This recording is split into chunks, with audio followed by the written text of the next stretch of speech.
Puji Tuhan, shalom Bapak Ibu semuanya. Shalom. Bagaimana kabar kita semuanya? Pasti luar biasa di hari ini Bapak Ibu. Mari bersama dengan keluarga-keluarga kita boleh berkumpul bersama-sama. Kita mau bersyukur, memuji Tuhan kita Yesus Kristus yang sungguh baik bagi setiap kita. Saya sapa Bapak Ibu semua, jemaat GBI Soekarno-Hatta di Jambi. Bagaimana kabar kita? Dan juga semua jemaat PCC Palembang. Kabar kita semua pasti luar biasa. Baik Bapak Ibu, mari kita bersama-sama siapkan hati kita. Kita mau beribadah, kita mau bersyukur kepada Tuhan, merayakan semua perjalanan kita sepanjang minggu ini dalam kasih setia Tuhan. Mari kita berdoa bersama-sama. Demikian firman Tuhan bagi kita semua umat Tuhan. Masuklah melalui pintu gerbangnya dengan nyanyian syukur, ke dalam pelatarannya dengan puji-pujian. Bersyukurlah kepadanya dan pujilah namanya, sebab Tuhan itu baik, kasih setianya untuk selama-lamanya, dan kesetiaannya tetap turun-temurun. Tuhan Yesus, kami bersyukur untuk hari ini. Kami tahu kami ada semua karena anugerah Tuhan dalam kehidupan kami. Terima kasih bersama dengan keluarga-keluarga kami. Kami mau bersyukur kepadamu, kami mau memuji Engkau, kami mau meninggikan Engkau, kami mau mengagungkan Engkau, sebab Engkau baik, bawasannya untuk selama-lamanya. Kasih setia Tuhan dalam hidup kami. Terimalah seluruh persembahan kami Bapa, biarlah semuanya jadi korban syukur indah bagi pemandangan-Mu sendiri. Di dalam nama Tuhan Yesus Kristus, semua yang percaya siap bersyukur sama-sama kepada Tuhan. Kita katakan amin.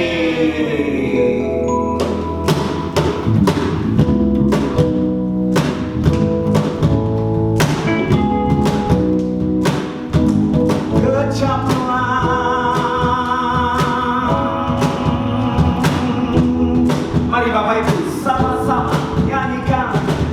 Kecaplah dan lihatlah betapa baiknya Tuhan itu. Rasa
aku.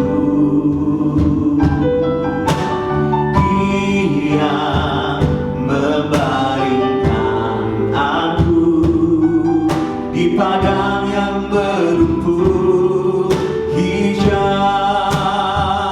Dia membimbingku ke air yang tenang. Dia menyediakan jiwaku. Dia menuntunku ke jalan yang benar oleh karena namanya. Sekalipun aku berjalan dalam lembah kegelapan.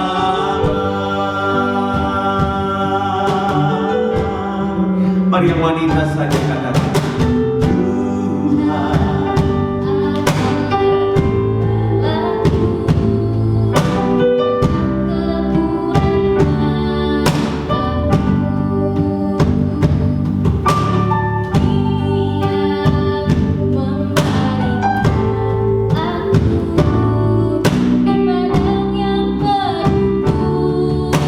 Mari yang pria katakan, Dia membimbing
Allah menjagaku, tak usah ku bimbang. Yesus peliharaku, tak usah ku susah. Roh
besar, kami menyembah Allah yang luar biasa, kami menyembah Allah yang ajaib. Yesus Kristus namanya. Kami membutuhkan Engkau Bapa. Pimpin kami dalam terang firman-Mu. Tuntun kami dalam jalan-jalan-Mu Bapa. Pegang tangan kami. Biarlah hari ini roh hikmat dan wahyu turun atas setiap kami, membukakan mata hati kami, menerangi hati kami dengan kebenaran firman-Mu. Arahkan kami, bawa kami dalam kebenaran-Mu Bapa. Urapi hamba-Mu, urapi kami semua. Berikan kami hati dan telinga seorang murid. Kami siap untuk belajar, kami siap untuk diajar. Berbicaralah bagi setiap kami Bapa. Di dalam nama Tuhan Yesus Kristus, semua yang percaya dan siap menerima kebenaran firman Tuhan, sama-sama kita katakan amin.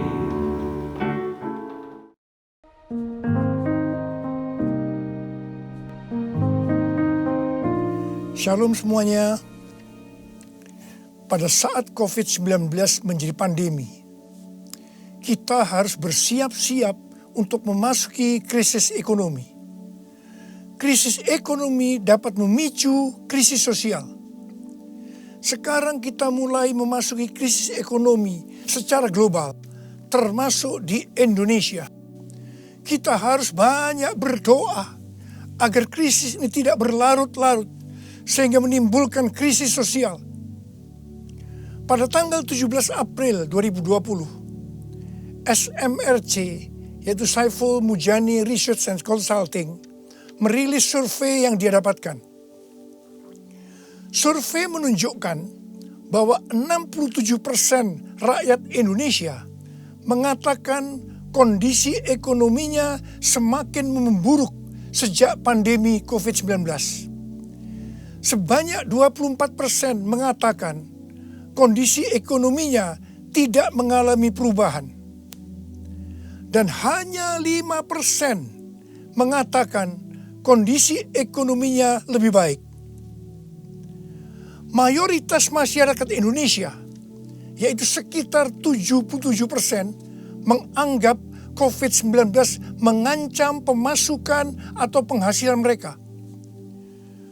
Survei juga menyebutkan bahwa sekitar 25% warga atau 50 juta warga dewasa sudah tidak bisa memenuhi kebutuhan pokok tanpa pinjaman. 15% warga mengatakan bahwa tabungan mereka hanya cukup untuk beberapa minggu. Sedang 15% lainnya, warga mengatakan bahwa tabungan yang dimiliki hanya cukup untuk 1 minggu. Melalui hasil survei ini, kita bisa melihat bahwa kondisi ekonomi rakyat Indonesia dalam keadaan tidak baik. Sekali lagi kita harus banyak berdoa tentang hal ini. Dalam doa ini kita harus berkata, pertolongan kita adalah dalam nama Tuhan yang menjadikan langit dan bumi. Dalam nama Tuhan Yesus Kristus. Yesuslah kuatku, Yesus penolongku, kepadamu ku berseru.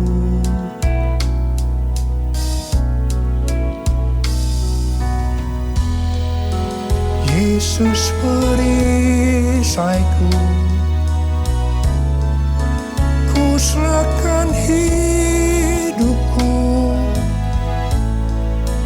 Yesuslah segalanya bagiku. Yesuslah segalanya bagiku.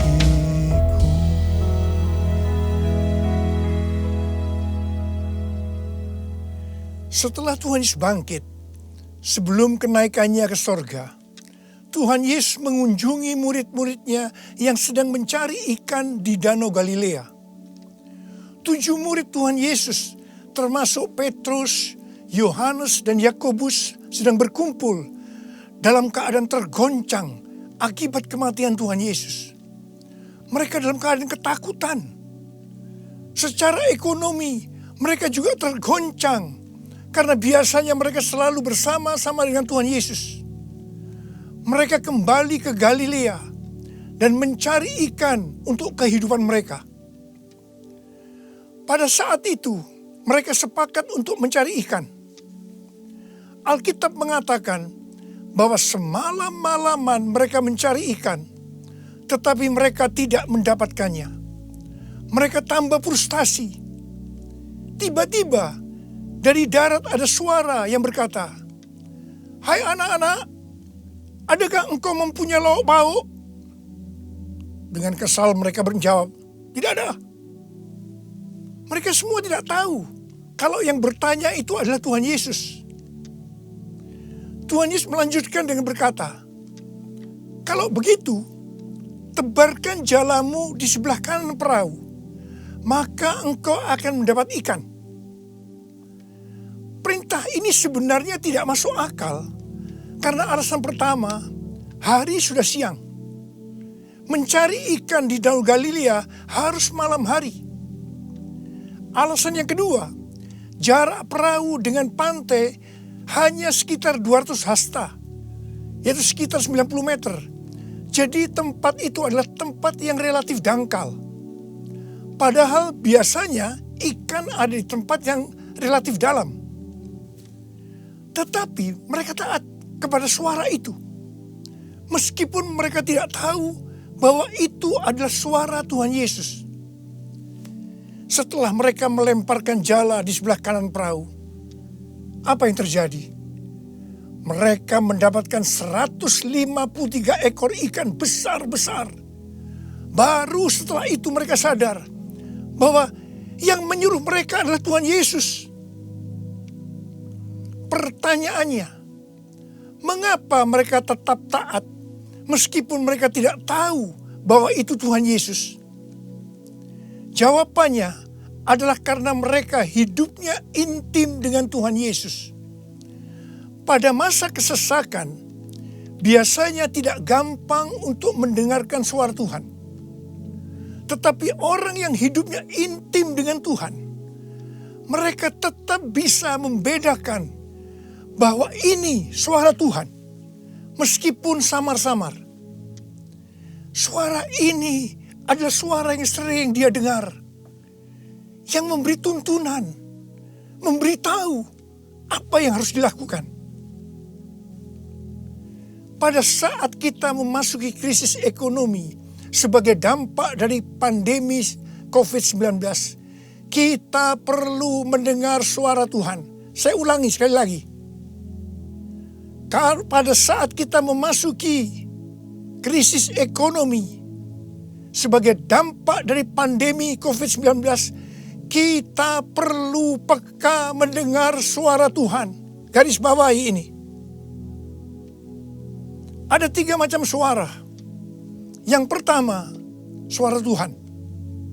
Yang kedua, suara hati kita. Yang ketiga, suara iblis. Bagaimana kita bisa membedakan bahwa itu adalah suara Tuhan? Yaitu kalau kita hidupnya intim dengan Tuhan. Kalau hati kita melekat kepada Tuhan. Kalau kita dipenuhi dengan Roh Kudus. Dan kalau firman Tuhan tinggal di dalam kita. Kita akan tahu bahwa itu adalah suara Tuhan.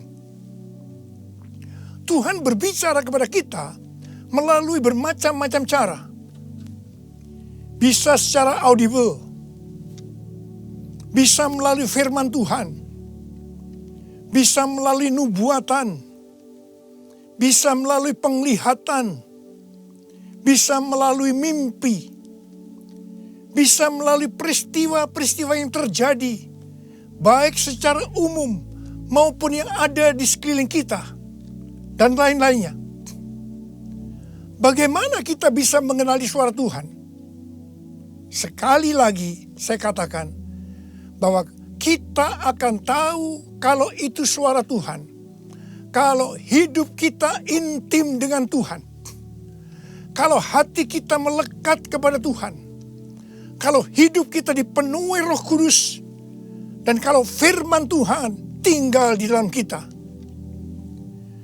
Tuhan Yesus sangat menekankan kehidupan orang percaya yang dipimpin oleh Roh Kudus. Ini merupakan kunci kemenangan dalam kehidupan orang percaya. Sebelum Tuhan Yesus naik ke sorga, Dia memberikan pesan terakhir kepada murid-muridnya dalam Kisah Para Rasul 1 ayat 8. Tetapi kamu akan menerima kuasa kalau Roh Kudus turun ke atas kamu. Dan kamu akan menjadi saksiku di Yerusalem dan di seluruh Yudea dan Samaria dan sampai ke ujung bumi. Setelah Roh Kudus dicurahkan, mereka dipenuhi Roh Kudus. Dan dimulailah kehidupan yang dipimpin oleh Roh Kudus. Roh Kudus akan memberikan kepada kita perkataan untuk diucapkan dan kemampuan untuk melakukannya. Roh Kudus bukan hanya memimpin dalam kehidupan pribadi orang percaya, tetapi juga memimpin gerejanya. Dalam kehidupan bergereja, Tuhan menuntun melalui pemimpin rohani, yaitu gembala jemaat.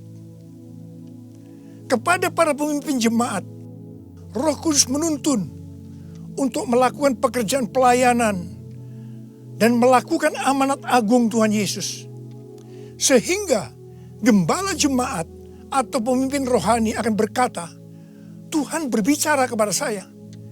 Tuhan memerintahkan kepada saya. Hal yang seperti inilah yang saya lakukan selama 32 tahun dalam pelayanan saya. Setiap bulan Tuhan memberikan tuntunan.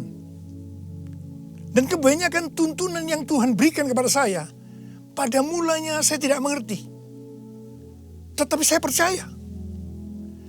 Karena saya percaya, saya perkatakan tuntunan itu. Saya melakukan seperti apa yang Rasul Paulus lakukan. Karena aku percaya, maka aku berkata-kata. Kebanyakan juga tuntunan Tuhan sepertinya tidak masuk akal. Tidak bisa dimengerti. Seperti perintah Tuhan Yesus kepada murid-muridnya untuk mendapatkan ikan tadi. Tetapi yang saya lakukan, meskipun tidak masuk akal, meskipun tidak mengerti, saya tetap melakukannya.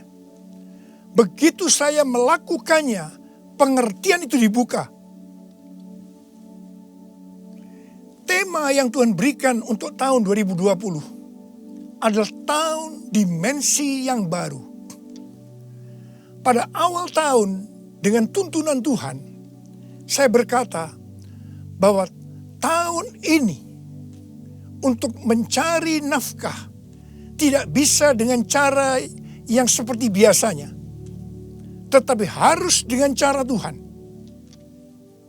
Tuhan banyak memberikan ayat-ayat untuk menuntun kita mengenai hal itu. Di dalam Alkitab ada 2 kata supaya kita diberkati secara materi. Yang pertama, memberi.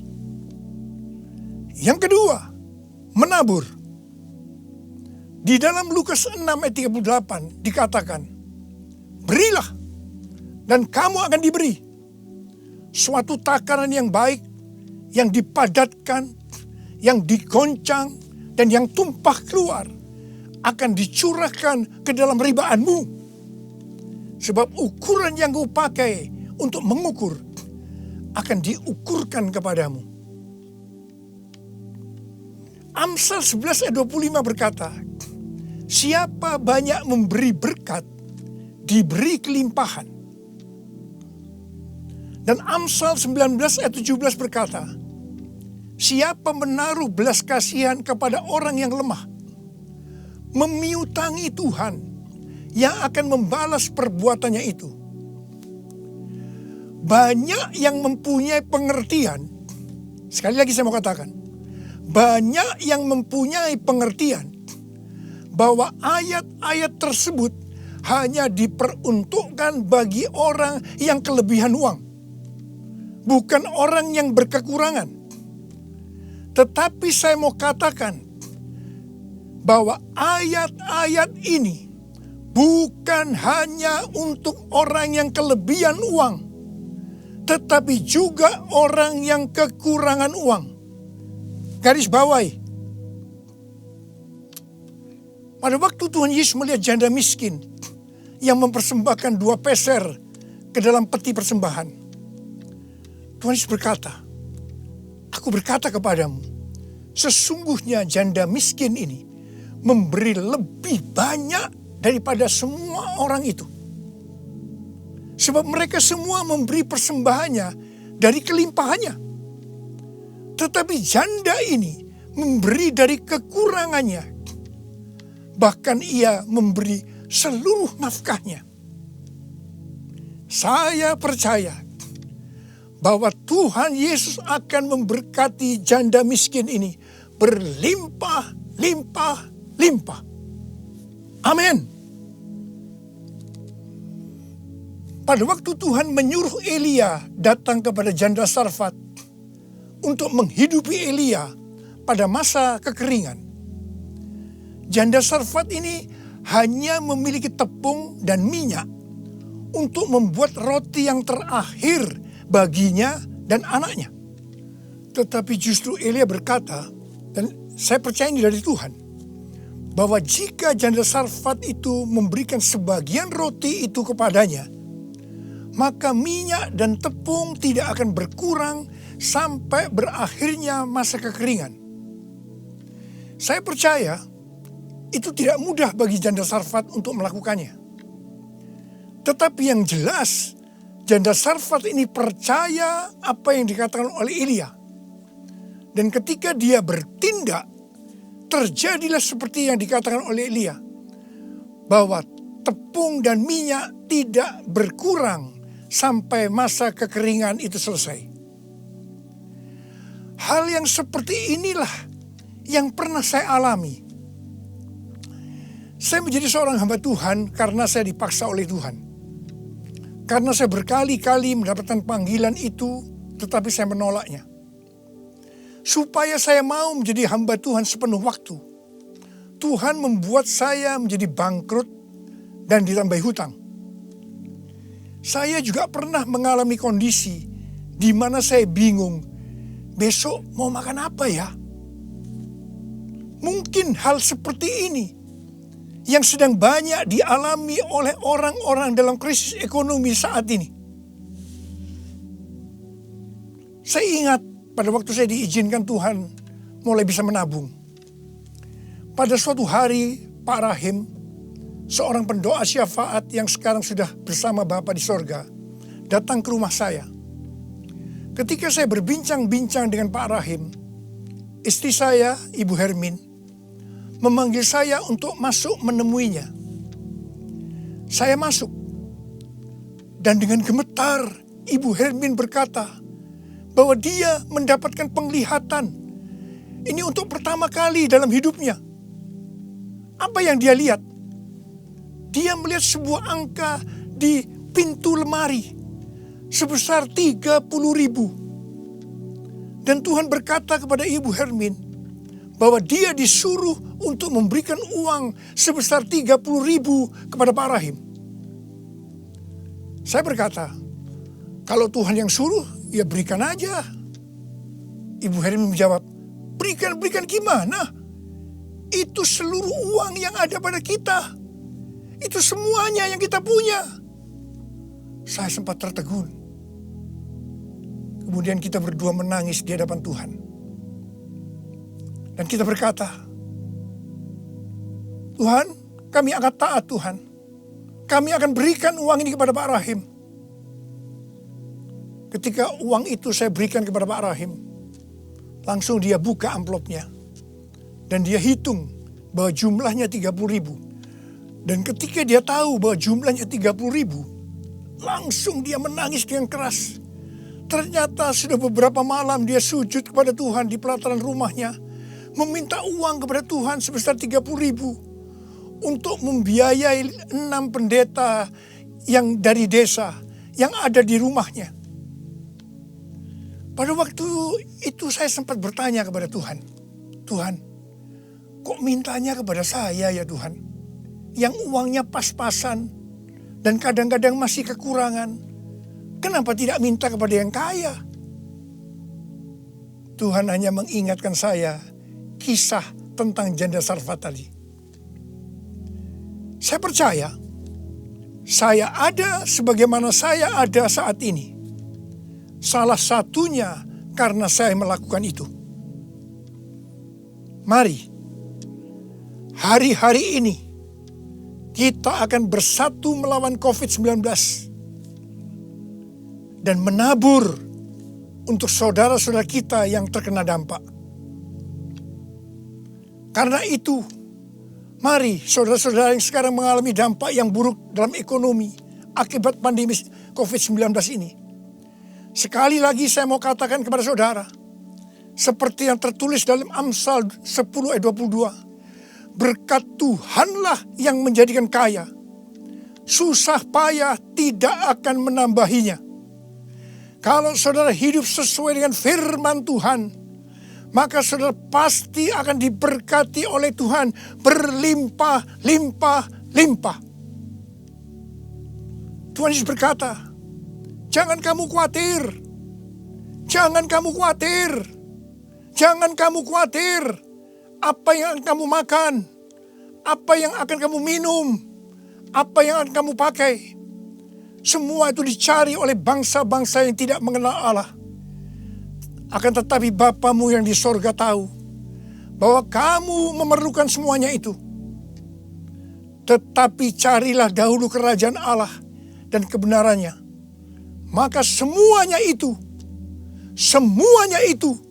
akan ditambahkan kepadamu. Sebab itu janganlah kamu khawatir akan hari esok. Karena hari esok mempunyai kesusahannya sendiri. Kesusahan sehari cukuplah untuk sehari. Seperti yang Tuhan katakan kepada saya untuk menghardik COVID-19 dengan segala dampaknya. Mari, saya akan ajak saudara sekarang untuk menghardik COVID-19 dan krisis ekonomi. Dalam nama Tuhan Yesus. Di dalam nama Tuhan Yesus. COVID-19, krisis ekonomi, diam, tenanglah. Kita sedang berada dalam peperangan rohani yang dahsyat melawan iblis. Dengan melakukan itu, kita mendeklarasikan kemenangan. Puji Tuhan, sejak tanggal 16 April 2020 di Indonesia, angka kesembuhan pasien COVID-19 mulai melebihi dari angka kematian. Semakin hari, perbedaan angka kesembuhan dengan angka kematian semakin besar. Saya percaya ini merupakan penghiburan dan pengharapan bagi kita semua. Tuhan Yesus baik. Tuhan Yesus baik.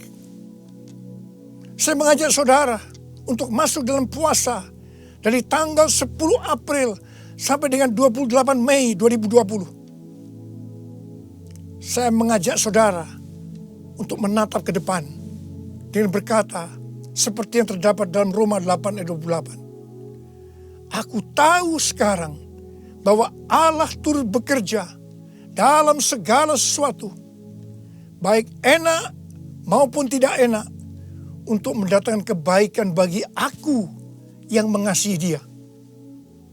Aku percaya melalui semua peristiwa ini, aku akan makin serupa dengan gambar Yesus. Yang berarti aku menjadi murid Tuhan Yesus. Ingat, goal kita sebagai orang Kristen adalah untuk menjadi serupa dengan gambar Yesus. Yang artinya menjadi murid Tuhan Yesus. Tugas yang Tuhan berikan kepada kita adalah untuk melakukan amanat agung Tuhan Yesus, yaitu pergi memberi keterangan Injil dan menjadikan semua bangsa itu menjadi murid Tuhan Yesus. Pentakosta ketiga yang merupakan pencurahan Roh Kudus yang luar biasa di zaman now akan memberikan kepada kita kuasa untuk menyelesaikan amanat agung Tuhan Yesus. Mari saya mau berdoa buat saudara. Angkat tangan saudara. Bapa, kami hanya melihat hari-hari ini krisis ekonomi sudah melanda seluruh dunia termasuk di Indonesia. Mungkin ada banyak anak-anak-Mu yang kena dampak ini Tuhan. Tapi hari ini Tuhan, Engkau memberikan kami kunci supaya kami keluar dari masalah ini. Dan kami percaya Tuhan, kalau anak-anak-Mu semua ini melakukan apa yang Kau suruh kepada kami hari ini, mereka pasti akan diberkati oleh Tuhan. Mereka akan keluar dari krisis ekonomi ini. Mereka bukan hanya cukup, tapi malah mereka akan berkelimpahan di dalam segala hal.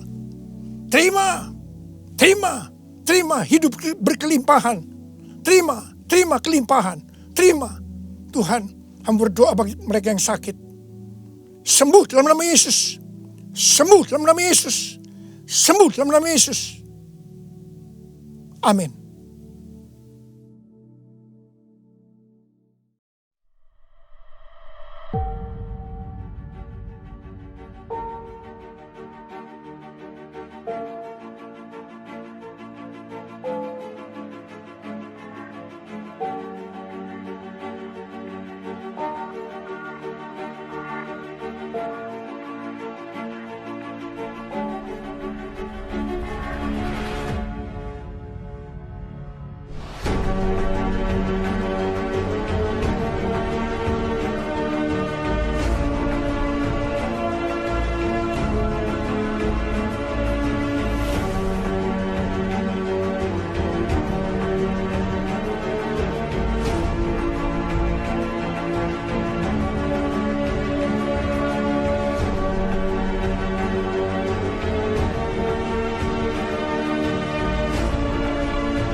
Bagi bangsa ini kami berdiri dan membawa doa kami kepadamu.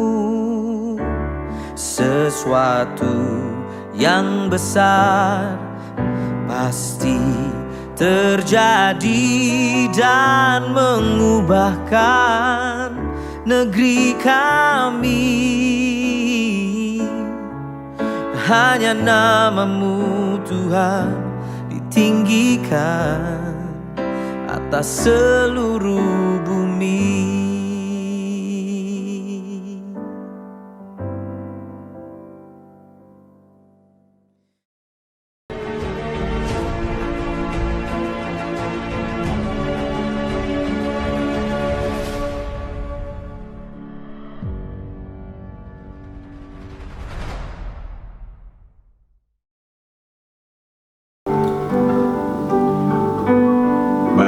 Kita akan akhiri ibadah kita di hari ini.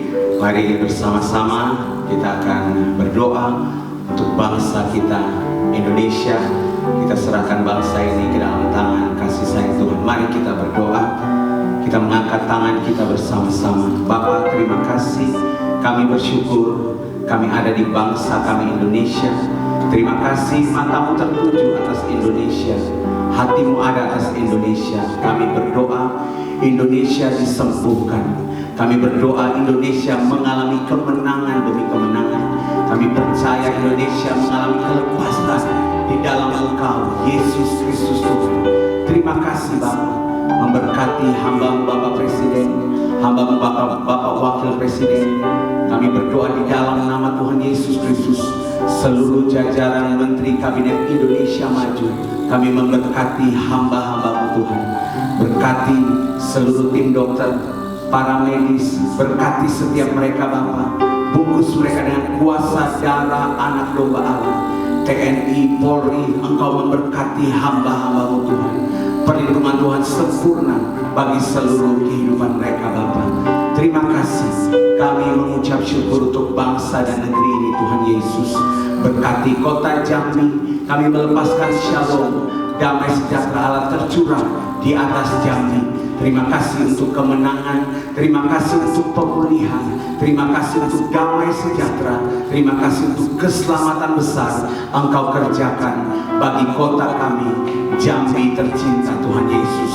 Terima kasih Bapa, kami menyerahkan Tuhan Bapak Gembala Pembina Paniko dan wakil-wakilnya kami serahkan ke dalam tangan-Mu. Kami berdoa untuk Bapak Gembala Rayon kami dan semua wakil-wakilnya beserta seluruh keluarga-keluarga besar hamba-hamba-Mu ada di dalam anugerah, kemurahan, kebaikan, kasih sayang Tuhan. Terima kasih Tuhan Yesus. Kami berdoa mengangkat tangan kami, memberkati Bapak Gembala kami di GBI Soekarno-Hatta Jambi, PCC Palembang. Kami menyerahkan Pak Ani, wakilnya dan seluruh keluarga besar. Kami berdoa menyerahkan semua hamba-hamba-Mu ini dan seluruh keluarga besar ke dalam tangan pimpinan kasih sayang Tuhan. Terima kasih Bapa, memberkati seluruh jemaat-Mu yang ada di Jambi, jemaat-Mu yang ada di Palembang, semua ada di dalam perlindungan darah anak domba Allah. Terima kasih Tuhan Yesus. Kami mengucap syukur. Terima kasih Engkau yang memberkati seluruh umat-Mu Bapa. Biarlah yang lemah Engkau kuatkan, yang sakit Engkau sembuhkan, yang ada dalam pergumulan-pergumulan menerima jawaban yang datang daripada Engkau sendiri. Kami bersyukur untuk ibadah kami di hari ini. Dan saat ini kami mau menerima berkat daripada-Mu Bapa. Mari jemaat Tuhan yang ada di Jambi, yang ada di PCC Palembang, angkat kedua tangan-Mu, terimalah berkat Tuhan Yesus Kristus. Tuhan memberkati engkau dan melindungi engkau. Tuhan menyinari engkau dengan wajah-Nya dan memberi engkau kasih karunia. Tuhan menghadapkan wajah-Nya kepadamu dan memberi engkau damai sejahtera, kasih anugerah limpah rahmat dari Allah Bapa dalam Tuhan Yesus Kristus. Pengurapan perayaan yang dikerjakan oleh Roh Kudus mengurapi setiap pekerjaan tanganmu. Apapun yang kau sentuh dan kerjakan dengan tanganmu dalam terang kebenaran firman Tuhan, maka Tuhan berjanji, Tuhan buat engkau berhasil, Tuhan buat engkau beruntung. Mulai hari ini sampai Maranatha Tuhan datang menjemput kita semua di awal-awal yang permai sampai selama-lamanya. Yang percaya berkati Tuhan, sama-sama kita katakan amin. Selamat hari Minggu, Tuhan Yesus memberkati.